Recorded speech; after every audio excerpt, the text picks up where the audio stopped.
Show. All right, everyone, welcome back to episode 166 of the 580 Show. Just myself this week with a special guest, Aaron Moody. Aaron, first off, thank you for joining us, man. Really, Thank you for inviting me. I know, as you guys can tell, just from those quick few words, he's not from the U.S., so always a little different. We were just talking about it before getting the times lined up, but man, I messaged you like very last minute. I've been I'm ever since I got into training, I always scroll Elite FTS, like to read articles. Aaron is a strength conditioning coach. He's Westside Barbell certified.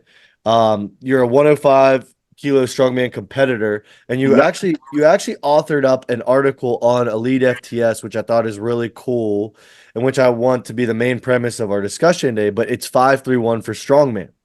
And yes, that's takes me back a few years, but yeah, it's an older thing, and I've actually cited it, not literally cited it, but referenced it, I guess, in discussions and maybe even on this podcast a couple times. This article, because I've played around with 531 for strongman, and I think it's a very well put together article. And thank you. the main thing is, I hear a lot of novices, even just people that have been in strongman for a while, maybe due to a financial situation, they can't hire a coach. And I saw this and I was like, man, this is a really good time to have the author of this article on and explain how to follow this.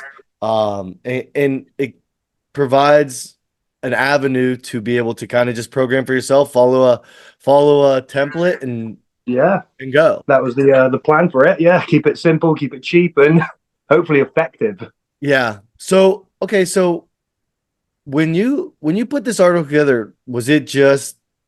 I mean, I know in the article you talk about how you just like to write stuff down, and obviously you're a strength conditioning coach. You're Westside Barbell certified, as I said, so you probably had some Wendler influence in your coaching with him. As his time at Westside. Absolutely. So just kind of talk me through it. Like, how did you go ahead and start putting it together? I started putting the 531 for strongman together about 2 years after I started training strongman myself, like specifically to compete in strongman. And I put it together because I always liked the simplicity of 531. It's one that I recommend to anyone who does like message asking what's the best template, what's a great way to get started. If they know the techniques and the techniques are, safe and effective, take 531. It's so simple. It's so easy to program. It's got the weights built in for you. It's very easy to manipulate those little numbers. And it's fun.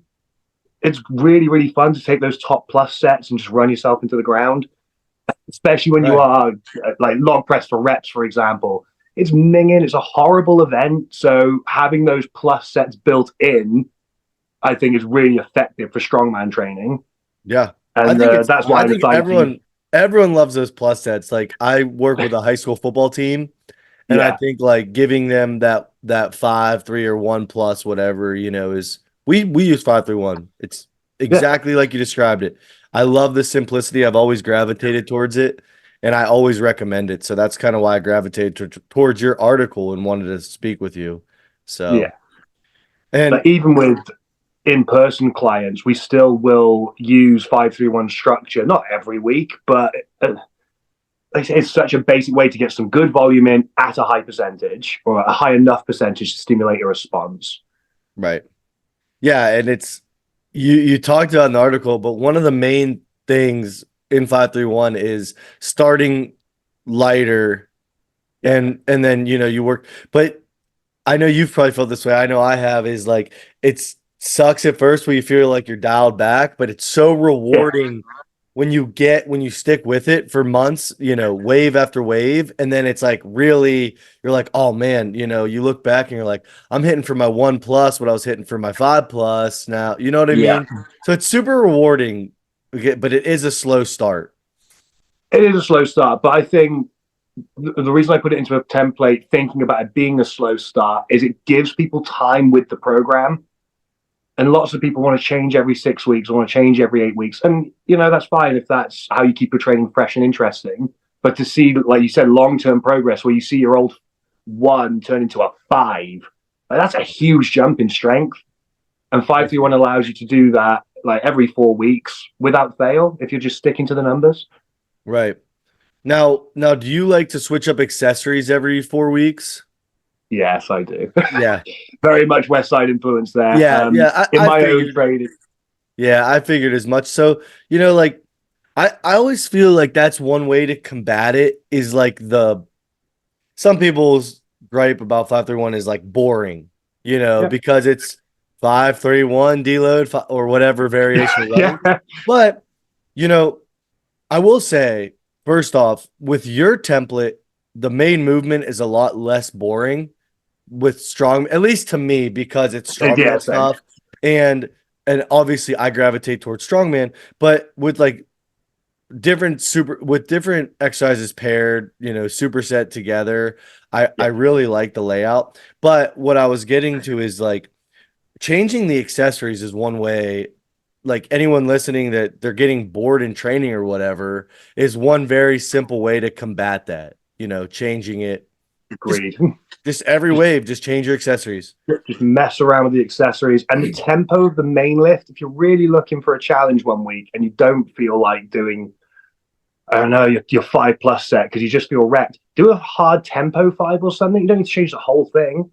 Just a little variance just to keep it interesting and, like I said, fun and stop it being a bit boring, which all training can be eventually, I guess. Yeah. If you're doing it 20 years, 15 years, whatever it is, you start to see the same patterns now and then. Yeah. No, I'm just a big proponent too. Like I tell people all the time, I've been strength training for over 10 years and I still look forward to going to the gym as much Yeah. tomorrow as I did the first time I ever did.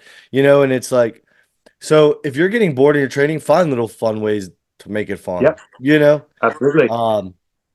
But yeah, so we will have this article linked like on the podcast episode and on the YouTube Oh, link. cool. So Yep. people can kind of follow along and reference like as I'm talking about this, but it's definitely a great one to save and keep. And you even have, if someone signed up for their first show, the prep structure, Yeah, I've got the prep um, in there. and even just some like I liked it at the end when you added like some tips, some common tips for maybe some novices, stuff like that. Yeah, the FAQs that I don't really get, but I thought I might get one day. Yeah, for sure. So when after you wrote this program, did you get a lot of feedback on it? Do you still like, did you get Yeah. questions? So what were like some of the questions?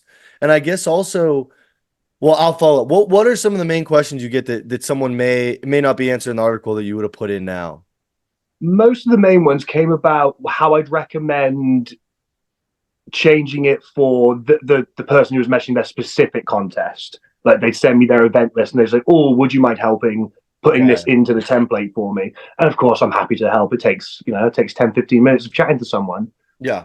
The other big one was on percentages and, oh, can I put my percentage up if I keep my reps down? And no, obviously, yes, of course you can. But Jim wrote the article with that structure in mind. So I do try to encourage people to stick to it. For And like I sure. said, you might get a really cool 15 rep max one day. Some of the you never thought you'd handle for that kind of volume. And there's something about that kind of 15 rep deadlift where you're just dying at the ass end of it. But Right. it's, Well, I also will say, like, I mean, Jim Wendler is probably sold the most books out of any powerlifting, program yeah, ever. And yeah. this is no knock on Jim because he's like my dream guest on this pod. But Oh, but I almost have an argument that 531 is more built for strongman due to the reason that you just said, those AMRAP sets. Because yeah, if you think about a contest, if a contest is super light for you relatively, or you're a super good deadlifter, you're gonna have that 8 to 15. yeah, You could potentially hit 15 reps in a contest. A yeah, Viking for press is sure. super light for you, etc. So I actually have an argument that Wendler secretly kind of wrote it for strongman. So He I'm runs a happy that strongman plan, not a powerlifting one. yeah. Obviously, high reps are good for powerlifting too, and I'm only kidding, but I really see how applicable this program is for strongman athletes. So that's why I love 531 for I can almost tie it Yeah, to anything that anyone does, any sport that anyone does is why I love it so much. I think that's what drew me to it. Like you could apply it to pretty much anything where you've got to push your strength up. Right. Like you Yeah. can build a 2 day template around it. I mean, Jim's built some. I don't think I've got a 2 day template in my. Oh, actually, yes, I do. Yeah, at the start, there's a 2 day template, which you could obviously adjust for general athletics if you wanted to. You could use the same movements even. That's the wonderful thing about strongman is there is a lot of full body motion in there. So you're going to get stronger for any sport, especially things like football, rugby, Right. American football, not soccer. Yeah. Yeah, no, I know when our kids will go into their season, we'll have them train a 2 day a week and it'll be Yeah. a modified style 5-3-1, so 100% you're right. And what are some of the changes that you made taking a traditional 5-3-1 program and then catering to strongman?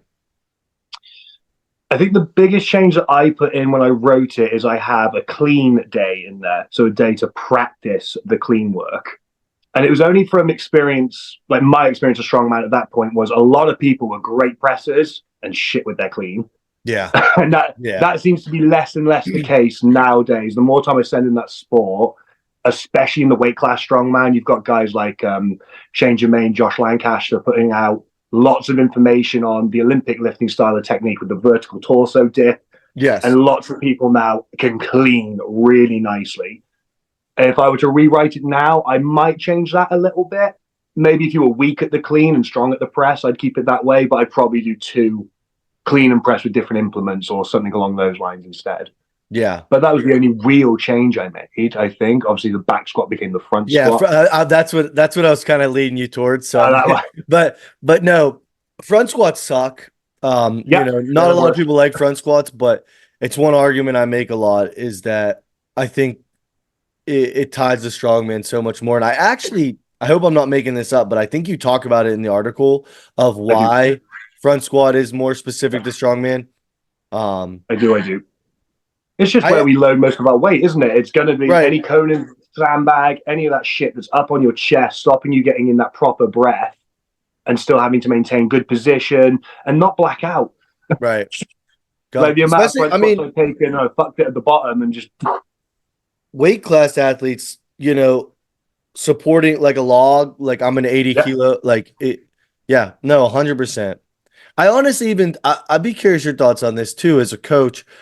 I've been putting in sumo deadlifts in my strongman competitors off seasons. And it's funny because it's like a joke and some people take it way too serious. It's like sumo's cheating and strongman and stuff. But if you really break down any movement, not any movement, but a lot of movements that we do in strongman, it's actually very fundamentally similar to a sumo deadlift. Like, couldn't agree more. That wide go pick up an Atlas stance. Yeah, the wide stance for the sandbags, the stones, a Husafel. Tension through the hip, making sure you're driving out so you break the ground correctly with the implement. Yeah. I do use it. Not again off-season work, and it's not super often. Maybe in rotation with things like stone pickups, sandbag pickups, right? Especially if it's raining. Yeah. No, it's funny you mentioned Josh Lancaster. He was on this pod before, and you mentioned Shane. Yeah. Over there, you guys have Tom Hibbert as well, who's my coach. He's also fantastic. It's crazy. You guys are pushing out a lot of content right now, and one thing that I've taken from American strongman coaches to you guys over there, and this might not even be for your coaching style, but I've noticed with Josh and some other people is specificity with events. And I feel like that's one thing that I kind of missed out on when I first started getting into it seriously, is that I just did compound movements and I throw in like a movement every once in a while, but really practicing the movements can go a very long way. And I don't know if Lancaster, I think, is a great example of that. Yes, and I don't know if I'm making that up, but I feel like you guys are kind of pushing the weight. I don't know if it's just I follow Josh.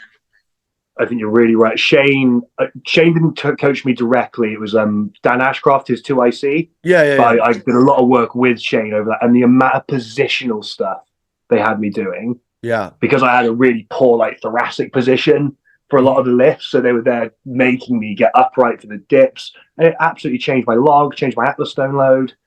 Yeah. Yeah, like you said, it's not something I thought about. It's not something that I was taught coming into the sport or as an S&C coach in general, like that very position specific strength. And you're right, we are pushing out loads of it. Yeah. Josh with his hot potato drill when he does the axle, the Yeah. upright torso and the feet moving out as he does the jumps. It's so cool. Josh is also one of the guys like I've been at I think two contests that Josh has been at. We've competed at the same contest, Yeah. different weight classes, but he's one of those guys that I find super interesting to watch warm up. I don't know if you've ever seen him in a warm up room, but he takes a very different approach than a lot of lifters. And I find little stuff like that fascinating. And I feel like it's like just learning every time I go to a competition. And Josh is I've like one only of those guys done, I feel like I can watch. I've only done one with Josh. He actually did the under 105 England's, what was it? No, year before last. But I didn't see him warm up. What was unusual about it? I don't really, I don't Did even tell know me if I doing can backflips really, and handstands. I don't know if I can even like really explain it. He's just like always, it just always seems like he's like doing something and it's like an extremely like controlled chaos Yeah. like with him back there. I don't Josh. really, I really wish I had a more elegant way to say it, but yeah, no, I think that's a he's, pretty. I think you get the idea pretty well. yeah, no, but Yeah, he pushes out so much content. So does Tom. So does MSTS. MST Systems. Um, there's so much good content out there everywhere. So, but it really is. Yeah, like yeah, your program for your article, for example, like I think it's a great testament to how much stuff is just out there and readily available for strongman competitors, which is kind of my point of having you on, is wow. like just to kind of explain like there's so many people out there that have put out like I don't know when you started training, but when I first started, when I fell in love with it when I was like 18 or 19, you Yeah, had to go onto like bodybuilding.com forums and like yeah. just search. I just remember and Elite FTS was they were starting to get good articles. So I would read every single Elite FTS article. I'd read every single T Nation article. G But Nation, I was like, there is just so much stuff out there now that is just like one click of a button. Okay, here's how to do 531 for strongman. Start it today if you want. You know yeah, what I mean? that. So Yeah, you're right. That wasn't there. What? How? When did you start training? 15, 10 uh years? 10 years. yeah, about 11 years ago, 10, 11 Oh years wow. ago. Yeah. Yeah. So strongman specifically, little over about 6 years now. Nice. So yeah. One Yeah, there one is. one thing about your article that I will say too that I was super jealous is that Jim Wendler actually commented on it too. Did Jim, Dave, and CJ, who wrote CJ Murphy wrote a 531 for Strongman Yes. before mine, and I had read it, and obviously inspired bits of it, but I wanted to put together an all-encompassing template that anyone could take away and use for as long as they wanted. But I was really lucky. I got to speak to Dave and Jim because of that article when it was written. That's so Highlight of cool. my little coaching career at that point. Yeah, man, that's so cool. Um, so this article is back what, like 2017, 2018? 2017, 2018, yeah, about then. Okay. Yeah, sure. So is there anything now that you would change? Like, I mean, because training evolves, stuff evolves, new stuff happens. Is there anything that you would change if you went back and wrote this program? Ooh, I think I'm trying to remember which way around I structured it in the end. Yes, like I said, the first one I'd look at is I might not do a clean exclusive day in a template. I'd probably have two pressing days. I know that the clean day has some press work in it, but I'd have the full motion as we spoke, a bit more specific perhaps. Yeah. Maybe have a log day and an axle day or a log day and a barbell. Just something to keep that in there. Um, Other than that, because it's a template, there's probably some little bits I change, but the idea was to keep it simple and Yeah. easy to follow. So no, probably not loads of changes. Sweet. Not That's really. cool. What about you? What's going on with with you as a strongman? Because I know when you wrote this article, just from reading it, like you had kind of just been competing for like 1 or 2 years at that point. Yeah, hadn't done a lot. Yeah. So I've done England's Strongest Man the last 2 years now. 2 years? Yeah, two. And I was set to do my qualifier in 2 weeks, but I've got a distal tear in the shoulder Oh, man. bicep. So I can't clean the axle or hold the sandbag.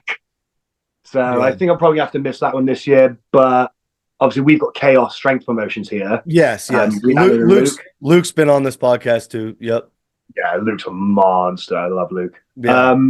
But they do a bunch of great shows, and they do the qualifiers for the Pro Strongman League now here in the UK. So later in the year, hopefully heal this up and take a swing at one of the international shows, see if I can get my first international in. Yeah, there you go. That'd be fun. Yeah, they just announced that OSG's in Madison, Wisconsin this upcoming year. I don't know. Is it? Yeah. I didn't see it, no. They moved the location. Yeah. Oh, that's good. It's nice to spread it around a bit. Let athletes see a different part of the country as well. For sure. For sure. But no, man, I appreciate it. Like I told you before, I got to run to the hospital to have my first kid, like right after, potentially right after this episode ends. But man, is there anything else that you want? Your Instagram handle will be on screen for anyone watching on YouTube and in the comments. So so make sure you guys are following Aaron, because he's a strength coach, obviously, and make sure you're checking out this article, because I think there's a ton that people can get out of it and benefit from it. So share it around. Message Aaron if he doesn't mind, if you have any questions. No, shoot him over. I like talking to strangers. Bring it up. Yeah. But Aaron, thank you so much, man. And if there's anything you ever need to promote, you're always welcome on the podcast, man. I appreciate you hopping on so last minute for me and explaining your awesome article. Thank you for having me, man. I really enjoyed it. Hey, nice meeting you, and I'll talk to you soon. You too, brother. Best of luck, man. Congratulations. Thank you so much.